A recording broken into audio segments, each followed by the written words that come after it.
போன பாட்டுல நம்ம ரேவதி கையில சதியோட ரத்தம் படிஞ்ச அந்த ருத்ராட்சியை எடுத்துக்கிட்டு சந்திரனோட துணையோட சந்திரனோட கலைமான் தேர்ல ஏறி சிவனை பாக்குறதுக்காக புறப்பட்டு வராங்க. அதே சமயம் அந்த பக்கம் நடந்த அந்த அசம்பாவிதத்தை புரிஞ்சுக்கிட்டு நம்ம சிவன் ஒரு ருத்ர ஆட்டத்தை ஆடிக்கிட்டு இருக்காரு. நந்தியோ இங்க இருந்து மனசுல இவ்வளவு கவலையை வச்சுக்கிட்டு, மனசுல சதி மேல இவ்வளவு ஆசையை வச்சுக்கிட்டு, ஆனா சதியை மட்டும் ஏத்துக்க மாட்டேன்னு சொல்றது எந்த விதத்துல நியாயம்? ஏன் அவங்களை ஏத்துக்காம அவங்களையும் கஷ்டப்படுத்திக்கிட்டு நீங்களும் வேதனைப்பட்டுக்கிட்டு இதெல்லாம் வேணுமா தேவையா அப்படிங்கிற மாதிரி கேட்டு நந்தி ரொம்ப சோகத்தோட சிவனை நோக்கி கும்பிட்டுக்கிட்டு இருக்க. அந்த பக்கம் சிவனோட ஆட்டம் தொடர்ந்து நடந்துகிட்டு இருக்க. ஒரு கட்டத்துல ரேவதி அவங்க துணியில மடிச்சு வச்சிருந்த சதியோட ரத்தம் படிஞ்ச அந்த ருத்ராட்சத்தை எடுத்து காமிக்க, அதுக்கு அப்புறம் தான் சிவனோட அந்த ஆட்டமே அடங்குது. அடுத்த கணமே அப்படியே மேல இருந்து மறைஞ்சு இவங்க பின்னாடி வந்து நிக்கிறார். ரத்தம் படிஞ்ச அந்த ருத்ராட்சையை காமிச்சு, என் தங்கச்சி ரத்தம் சிந்தினது போதுமா? உங்களை அடைவதற்காக அவ படுகிற அந்த வேதனைகள் போதுமா? இல்ல இன்னும் நிறைய ரத்தம் சிந்தனுமா? நிறைய வேதனை படணுமா? அவளுக்கு ஒரு நல்ல வாழ்க்கை கிடைக்காதா? தினம் தினம் அவ இப்படியே வேதனைப்பட்டு சாக வேண்டியதானா? இப்படியே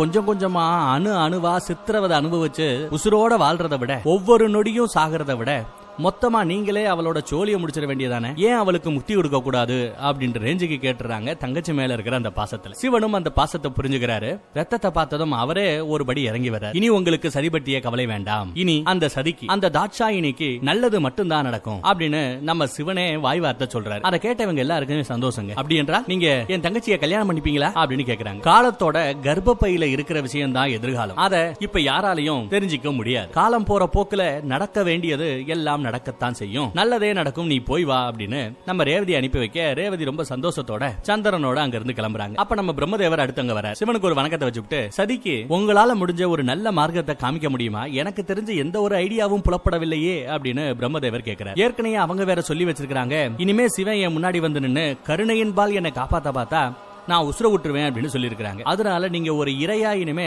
சதி முன்னாடி போய் நிக்க முடியாது. நீங்க மானிட உருவத்துக்கு போக வேண்டியது வரலாம், மானிட ரூபம் நீங்க எடுக்க வேண்டியது வரலாம் அப்படிங்கிற மாதிரி பிரம்மதேவர் சொல்றாரு. நான் சதியை தேடி செல்கிறேன், அவளை காப்பதற்காக அவளை தேடி நான் செல்கிறேன் அப்படிங்கிறாரு நம்ம சிவன். சதிக்காக இந்த சிவன் இனி மானிட வேஷம் தரிக்க போகிறான் அப்படிங்கிற மாதிரி சிவன் சொல்ல, அதை கேட்ட நந்திக்கும் சரி பிரம்மதேவருக்கும் சரி அம்புட்டு சந்தோஷம். உடனே இவங்க ரெண்டு பேரும் என்ன நினைச்சாங்க, சிவன் சதியை கல்யாணம் பண்ணிக்கிறதுக்கு தயாராயிட்டாரு அப்படின்னு நினைச்சுக்கிட்டு, ஆஹா சந்தோஷம், உங்க ரெண்டு பேரையும் கல்யாண கோலத்துல பாக்குறதுக்கு நாங்க காத்துக்கிட்டு இருக்கோங்கிற மாதிரி சொல்ல, இல்ல நீங்க தப்பா புரிஞ்சுக்கிட்டீங்க. சதி வேதனையில இருந்து மீண்டு வர, சதிக்கு இனி நல்லதே நடக்க செய்ய, அவளை காப்பாத்துறதுக்காகத்தான் மானிட ரூபம் எடுக்க போறேனே ஒழிய அவளை கல்யாணம் பண்றதுக்காக இல்ல அப்படின்னு மறுபடியும் குண்டத்துக்கு போறாரியா மனுஷன். இன்னும் சதி அந்த மானிட பிறவி என்னோடு இணையக்கூடிய அந்த தகுதியை பெறவில்லை அப்படிங்கிறது சிவன் சொல்றாரு. ஆனாலும் சதி என்னோட மறுபாதி அப்படிங்கிறது உண்மைதான். அவ வேதனைப்பட்டா அந்த வேதனை எனக்கு இங்க தெரியும், அங்க அவளுக்கு வலிச்சா எனக்கு இங்க கண்ணில் கண்ணீர் கொட்டும். இது விதி, இதை யாராலையும் மாத்த முடியாதுங்கிறாரு சிவன். சதியின் மீது எப்பேற்பட்ட காதல் கொண்டு இருக்கிறாள் அப்படிங்கிறது எனக்கு தெரியும், இருந்தாலும் அந்த காதலை என்னால ஏத்துக்க முடியாது. பிரம்மதேவரே, உங்களுக்கு தெரியாத ஒண்ணும் இல்ல, தகுதி இல்லாதவளுக்கு அந்த சதி தாரமாயிட்டா, பொண்டாட்டி ஆயிட்டா அதோட தாக்கம் படுபயங்கரமா இருக்கும். தகுதி இல்லாத ஒருத்தவனுக்கு சதியை கல்யாணம் பண்ணி கொடுத்து, சதி யாரு? ஆதிபராசக்தி. அவங்க கோவத்துல கொப்பளிச்சாங்கன்னா பத்ரகாளி ஆயிடுவாங்க. பத்ரகாளி ஆயிட்டாங்கன்னா இந்த முக்கடவுளும் ஒன்னா போய் சேர்ந்துருந்தா கூட அவங்களை எதுவும் செய்ய முடியாது. உலக பேரழிவே ஏற்பட்டுவிடும், மூ உலகமும் அழிஞ்சு போயிடும். அதனால உலக அழிவை காப்பாத்துறதுக்காவது தகுதியற்ற வரங்கள் வரும்போது அதை தடுத்து சதியை காக்க வேண்டியது எனது கடமை அப்படிங்கிறாரு சிவன். இப்போ சதி இருக்கிற நிலைமையில அவ தனித்து அந்த வேதனையிலிருந்து வெளியில வர முடியாது. அவள் அந்த வேதனையிலிருந்து தூக்கி விடுவதற்கு இப்ப சிவனாகிய நான் தேவை அப்படின்னு சொல்றாரு. அந்த பக்கம் நேத்து நம்ம சதி ரத்த போக்குல கொஞ்ச நேரத்துல மயங்கி விழுந்தாங்க. அப்படி மயங்கி விழுந்தவங்களுக்கு என்னாச்சு ஏதாச்சுன்னு பாக்குறதுக்காக காசிபரிசியை கூட்டு விடுறாங்க. காசிபரிசியும் வர்றாரு. செக் பண்ணி பார்த்துட்டு சின்ன மயக்கம் தான், ஒன்னும் பிரச்சனை இல்ல, கொஞ்ச நேரத்துல கண்ணு முழிச்சிருவாங்க அப்படின்னு சொன்னதுமே கொஞ்சம் கூட இறக்கம் இல்லாம நம்ம தட்ச என்ன சொல்றாருன்னு பாருங்க. இந்நேரம் மாப்பிள்ளையும் மாப்பிள்ளையோட அப்பாவும் வந்துகிட்டு இருப்பாங்க. அவங்க வரும்போது நம்ம சதி அவங்கள வரவேற்கிறதுக்கு இருந்தா நல்லா இருக்கும்ல, ஒன்னும் பிரச்சனை இல்ல, அவளுக்கு இந்த நிலைமையிலேயே அலங்காரம் செய்யுங்க அப்படிங்கிறார். அதை கேட்டவங்களுக்கு எல்லாம் ஷாக். என்னது, மயக்கத்துல கிடக்கிற ஒரு பொண்ணுக்கு அலங்காரமா? இது எப்படி சாத்தியங்கிற மாதிரி அம்மாவே கேட்க, அதான் ரிஷியே சொல்லிட்டாப்லையே கொஞ்ச நேரத்துல சதி கண் திறந்து விடுவாள் அப்படின்னு.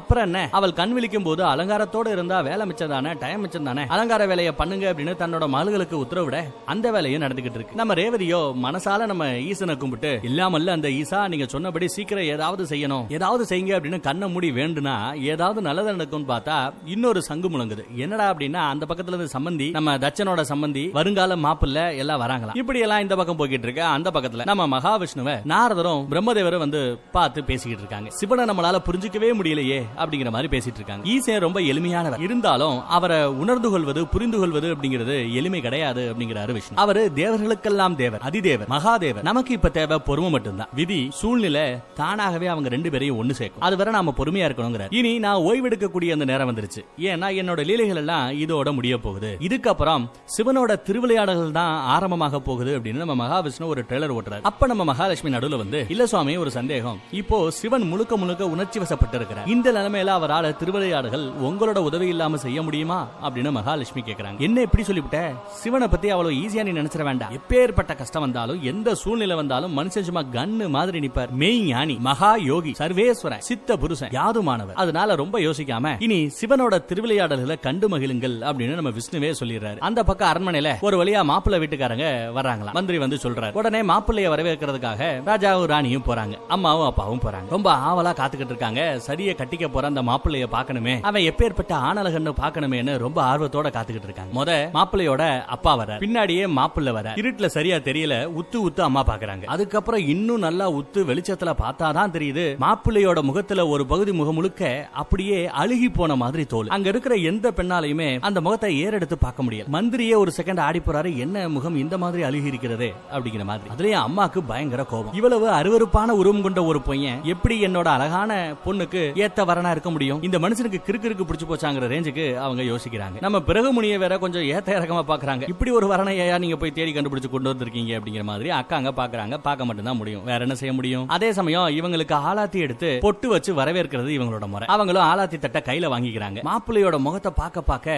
அவங்களால ஒரு ஸ்டேஜுக்கு மேல அந்த முகத்தை பார்க்க முடியல, ஆரத்தி எடுக்கவும் முடியல, பொட்டு வைக்கவும் முடியல. தான் புருஷன் மேல பயங்கர கோவம் அவங்களுக்கு. ஒரு ஸ்டேஜ்ல உங்கடா நீங்களும் உங்க கல்யாணங்கிற மாதிரி ஆரத்தி தட்ட பக்கத்துல இருந்த வேலைக்காரி கிட்ட கொடுத்துட்டு விறுவிறுன்னு அவங்க கிளம்பி போயிடுறாங்க. அது இவங்களுக்கு ஒரு பெருத்த அவமானம் ஆயிடுது. சம்பந்தி பயங்கரமா முறைக்கிறாரு. என்னது கூட்டு வச்சு எங்களை அசிங்கப்படுத்துறீங்களா அப்படிங்கிற மாதிரி கேட்க ஆரம்பிக்க, இல்ல ஒண்ணும் இல்ல, சதிய அலங்காரம் பண்ணி கூட்டு வரணும், அதுக்கு கொஞ்சம் லேட் ஆயிடுச்சுன்னு சொல்லிட்டு அம்மா போயிட்டாங்க, நீங்க ஒண்ணும் பிரச்சனை இல்ல வெயிட் பண்ணுங்கன்னு சொல்லிட்டு தன்னோட மகளை அக்காமார்கள் ஒருத்திய ஆலத்தி எடுக்க கூப்பிடுறாரு. அவங்களும் தயங்கி தான் வராங்க. இருந்தாலும் அப்பா சொல்லிட்டாரேன்னு சொல்லிட்டு விருப்பம் இல்லாம ஆலத்தி எடுத்து சம்பந்திக்கு பொட்டு வச்சாச்சு. அடுத்து மாப்பிள்ளைக்கு பொட்டு வைக்கணும். அவங்களால பார்க்க முடியல, கை கூசுது, கை நடுங்குது. பக்கத்துல அந்த அழுகுன அந்த தோல் பகுதி பக்கத்துல போகணுமே அப்படின்னு அவங்க சங்கடப்படுறாங்க. ஒரே ஒரு செகண்ட் பொட்டு வைக்கிறதுக்கே இவங்க இவ்வளவு சங்கோஷப்படும் போது எப்படி இந்த மனுஷனோட நம்ம சதியால வாழ முடியும் அப்படின்னு அந்த அக்கா மனசுல தோணுமா இல்லையா? தோணுது. இருந்தாலும் அப்பா சொல்லிட்டாருன்னு அந்த வேலையெல்லாம் முடிச்சாச்சு. அதுக்கப்புறம் பிறகு முனி வந்து அவரோட சார்புல 2 பேருக்கு மாலையை போட்டு வரவேற்கிறார். அப்புறம் இவங்களை விருதுரர் மாளிகையில செட்டில் பண்ணிட்டு கொஞ்ச நேரம் அவங்கள நல்லபடியா குறையில்லாம பாத்துக்கங்க, நான் கொஞ்ச நேரத்துல வந்துடுறேன் அப்படின்னு சொல்லிட்டு அவர் கிளம்பிடுறாரு. இவங்க விருதுநர் மாளிகைக்கு போறாங்க. இப்போ அக்காமாருக்கு சொல்றாங்க, ஒன்னும் பிரச்சனை இல்ல, பயப்பட வேண்டாம், கண்டிப்பா இந்த வரனை நம்ம அம்மா ஒத்துக்க மாட்டாங்க, கண்டிப்பா இந்த கல்யாணம் நடக்காது, சதியை நினைச்சு நம்ம கவலை கொள்ள தேவையில்லை அப்படின்னு அக்காமாருக்கு பேசிட்டு இருக்காங்க. அந்த பக்கம் குறுக்க நெருக்கையும் அம்மா நடந்துகிட்டு இருக்க, தச்சம் போய் என்ன இப்படி மரியாதை இல்லாம வந்துட்ட போயிட்டேன்னு கேட்க, அவரு திட்டுவாருன்னு பார்த்தா அப்படியே உல்டாவா இந்த அம்மா கோபத்துல அப்படியே கொப்பளிக்கிறாங்க. என் பொண்ணு எப்பேற்பட்ட அழகு தேவதை, அவளுக்கு போய் மூஞ்சில பாதி வெந்து போன ஒத்தவன வரனா கொண்டு வந்து நிப்பாட்டினா எப்படி இந்த கல்யாணத்துக்கு ஒத்துக்க முடியும்? கல்யாணத்துக்கு ஒத்துக்கவே முடியாது அப்படின்னு ஒத்த கால நிக்கிறாங்க நம்ம அம்மா. அந்த உருவத்தை பார்த்தாலே எனக்கு பயமா இருக்கு, அருவருப்பா இருக்கு. பொட்டு வைக்கவே எங்களுக்கு கை கூசுது. எப்படி அப்பேற்பட்ட ஒத்தவனோட என் பொண்ணு குடும்பம் நடத்த முடியும்? ஒரு காலம் இந்த கல்யாணத்துக்கு நான் ஒத்துக்க மாட்டேன் அப்படின்னு கங்கணம் கட்டிக்கிட்டு நிக்கிறாங்க அம்மா. அப்பன்னு நம்ம பிறகு முனி அங்க வர, விருதுநகர் மாலையில் இருக்கிற மாப்பிள்ளையோட அப்பா உங்களை பார்க்கணும்னு கூப்பிட்டு விட்டுருக்காரு, கொஞ்சம் சீக்கிரம் வாங்க அப்படின்னு பிரகுமணி கூட்டு போறாரு. நான் அப்புறம் வந்து உன்கிட்ட பேசிக்கிறேன்னு சொல்லிட்டு தச்சனும் வெளியில போறாரு. அங்க போய் பார்த்தா குய்யோ முய்யோன்னு அந்த மனுஷன் கத்திக்கிட்டு இருக்காருங்க. எங்களுக்கு இந்த மாதிரி ஒரு வரவேற்பு கிடைக்கணும் நான் எதிர்பார்த்து வந்திருக்கணும், உன்னை நம்பி இங்க வந்திருக்க கூடாது, எங்களுக்கு பெருத்த அவமானம் அப்படின்னு பேசுறாரு. எங்களை அவமானப்படுத்தணுங்கிற ஒரே நோக்கத்துக்காக எங்களை கூட்டு வந்திருக்கிறியா அப்படின்னு சத்தம் போறாரு. அதுக்கு நம்ம தச்சன் இல்ல எனக்கும் சரி என் குடும்பத்துக்கும் சரி அந்த மாதிரி எண்ணம் துளி கூட இல்லைங்கிறாரு தச்சன். என்னோட இந்த மாளிகையில விருந்தினர் கிட்டத்தட்ட கடவுளுக்கு சமமானவர் அப்படின்னு பேசுறாரு நம்ம தச்சன். உலகத்துல இருக்கிற எல்லா மாப்பிள்ளை வீட்டாருமே உன் பொண்ணை வேண்டான்னு சொல்லிட்டாங்க, நான் மட்டும்தான் ஏதோ பாவம் சொல்லிட்டு உனக்கு சம்பந்தி ஆகிறதுக்கு சம்மதிச்சேன். இதை என் பையன் எடுத்துக்கோ, கல்யாணமே வேண்டாம், கட்ட பிரம்மச்சாரியா ஞானி ஆகணும்னு ஆசைப்பட்டான். அவனையே நான் கன்வின்ஸ் பண்ணி உன் பொண்ணை கட்டிக்கிறதுக்கு அவனை தயார் பண்ணி கூட்டு வந்திருக்கிறேன். இங்க என்னடான்னா உன் பொண்டாட்டி எங்களை ஏறெடுத்து கூட பார்க்கல, வாடா மகனே கிளம்போண்டா அப்படின்னு கோவத்துல கிளம்ப பார்க்க நம்ம தச்சன் இல்ல போக வேண்டாம் அப்படின்னு தடுக்கிறார். என் பொண்ணை மருமகளா ஏத்துக்கிறதுக்கு நீங்க கேட்டதும் சரின்னு ஒத்துக்கிட்டீங்க, அந்த நன்றி நான் என்னன்னைக்கு மறக்க மாட்டேன் அப்படிங்கிறார். இருந்தாலும் என் குடும்பத்து சார்பா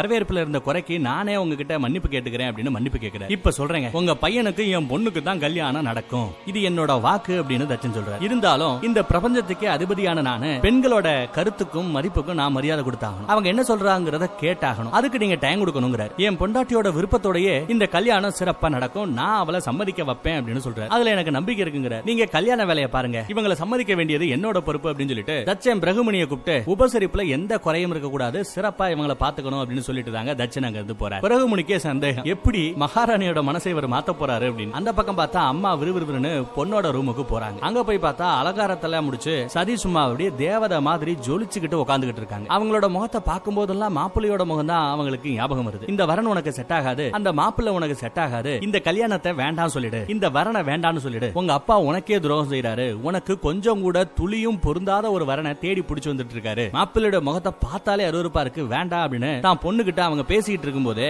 பின்னாடியே நம்ம தச்சாங்க வந்துறாருங்க. வந்தவரு என் பொண்ணு ஒரு ஞானி, வெறும் உடல்ல இருக்கிற அந்த அழகை பார்க்காம வெறும் வெள்ள தோலுக்கு ஆசைப்படாம என் பொண்ணு அகத்தின் அழகை பாப்பா, மானதளவுல மாப்பிள்ள தனக்கு ஏத்தவளா அப்படின்னு பார்த்து அவ சரியான முடிவெடுப்பா அப்படிங்கிற மாதிரி தான் பொண்ணுக்கு சர்டிபிகேட் கொடுக்கறாரு தச்சன். அந்த அளவு ஞானத்தோட நான் வளர்த்திருக்கிறேன் வேற அநியாயத்துக்கு பேசி என்ன மகளே சொல்ற, மாப்பிள்ளைய உனக்கு பிடிச்சிருக்கா அப்படிங்கிற மாதிரி பேசிட்டு இருக்கும் போது நடுவுல நம்ம அம்மா புகுந்துறாங்க. நீங்க பேசுறது உங்களுக்கே ஞாபகப்படுதா, ஏன் இப்படி தர்க்கம் பண்ணிக்கிட்டு இருக்கீங்க, இது வரைக்கும் நமக்கு இருந்த எல்லா பொண்ணுங்களுக்கும் ஏத்த வரனை தான் நீங்க முடிச்சு வச்சீங்க, கல்யாணம் பண்ணி வச்சீங்க, நம்மளோட கடைசி பொண்ணு ஜாம் ஜாம்னு ரொம்ப தரபடலா செய்வீங்கன்னு பார்த்தா இப்படி ஏனாவதானு செய்றீங்க, ஏனாவதானு ஒரு வரனை பிடிச்சிட்டு வந்திருக்கீங்கன்னு சத்தம் போடுறாங்க. திடீர்னு ஒரு நாள் வா ஜலசமாதி அடைவோம் சொல்லிட்டு என்கிட்ட கூட பர்மிஷன் கேட்காம என் கையை பிடிச்சி இழுத்துக்கிட்டு நீங்க வாட்டுக்கு ஆத்துக்குள்ள போனீங்க உங்க பொண்ணை கல்யாணத்துக்கு சம்மதிக்க வைக்க. அப்பையும் ஒரு வார்த்தை நான் எடுத்து பேசியிருப்பேனா, எடுத்து பேசாம கணவனே கண் கண்ட தெய்வம் அப்படின்ட்டு அப்படியே உங்க பின்னாடி நாய் மாதிரி வரல, உங்களோட சாகிறதுக்கு நான் தயாரா இல்ல, அப்படி இருக்க இந்த கல்யாணத்துக்கு என்னோட பர்மிஷன் வேண்டாமா, ஒரு காலம் இந்த கல்யாணத்துக்கு நான் ஒத்துக்க மாட்டேன் அப்படின்னு பேசிக்கிட்டு இருக்கும்போது பின்னாடி இருந்து நம்ம சதிதேவி எனக்கு ஒன்னும் பிரச்சனை இல்ல, அந்த மாப்பிளையை நான் கட்டிக்கிறேன்னு சொல்றாங்க. இதை கேட்ட அம்மாவுக்கு ஷாக்கு, தச்சனுக்கு ஷாக்கு தான், இருந்தாலும் சந்தோஷப்படுறான். எல்லாரும் போய் இல்ல வேண்டாம் இந்த வர வேண்டாம் அப்படின்னு பேசிட்டு இருக்கும் போது கல்யாணத்துக்கு சம்மதம் சொல்லிவிட்டு மறுபடியும் சதி மயங்கிடுறாங்க. தள்ளாட்டத்தோட அக்கா மார்க பிடிச்சுக்கிறாங்க. கல்யாணத்துக்கு சம்மதம் சொன்ன சதியை பார்த்து ஏன் இந்த விபரீத முடிவு, அதெல்லாம் இவருக்கு பயப்படாத நான் பாத்துக்கிறேன், இந்த கல்யாணத்தை வேண்டாம் சொல்லுன்னா இல்ல நான் அப்பாக்கு சத்தியம் பண்ணி கொடுத்துருக்கேன், அவர் சொல்ற மாப்பிள்ளைய கட்டிப்பேன்னு சொல்லிருக்கிறேன், எனக்கு இந்த கல்யாணத்துல சம்மதம் தான் அப்படின்னு சொல்லிடுறேன். இருந்தாலும் இவங்க ஒத்துக்கல, அம்மா ஒத்துக்கல, என்ன வேணாலும் பண்ணுங்க, ஆனா என் விருப்பத்தை தாண்டி என் பேச்சை கேட்காம இந்த கல்யாணத்தை நீங்க நடத்துனீங்கன்னா ஒரு சொட்டு இனிமே நான் தண்ணி குடிக்க மாட்டேன், ஒரு வாய் சாப்பாடு சாப்பிட மாட்டேன், அப்படியே தண்ணி இல்லாம சாப்பாடு இல்லாம செத்து போவேனே ஒழிய இந்த கல்யாணத்துக்கு நான் ஒத்துக்கவே மாட்டேன் அப்படின்னு ஒரு பெரிய குண்டை தூக்கி போட்டு போறாங்க. இதை யாருமே எதிர்பார்க்கல, இந்த ரேஞ்சுக்கு அம்மா புரட்சி பண்ணுவாங்கன்னு நாம எதிர்பார்த்திருக்க மாட்டோம். அடுத்து என்ன ஆகும், மதுரை வரைக்கும் ஒரு வேலையா போக வேண்டியிருக்கு, 2-3 நாள் ஆகும். இந்த வேலையை முடிச்சுட்டு வந்ததுக்கு அப்புறம் தான் மீதி ரெக்கார்ட் எல்லாம் பண்ண முடியும்னு நினைக்கிறேன், மன்னிச்சுக்கோங்க, ரொம்ப டைட்டா போய்கிட்டு இருக்கு. எனக்கு தெரிஞ்சு அடுத்த வீடியோ நான் திங்கட்கிழமை தான் ரிலீஸ் பண்ணுவேன் நினைக்கிறேன். இன்னைக்கு எத்தனாம் தேதி, ஏப்ரல் 13, அடுத்து ஏப்ரல் 18 தாங்க வீடியோ வரும். பர்சனல் வேலைகளையும் பார்க்கணும்ல, கொஞ்சம் அட்ஜஸ்ட் பண்ணிக்கங்க. தேங்க்யூ.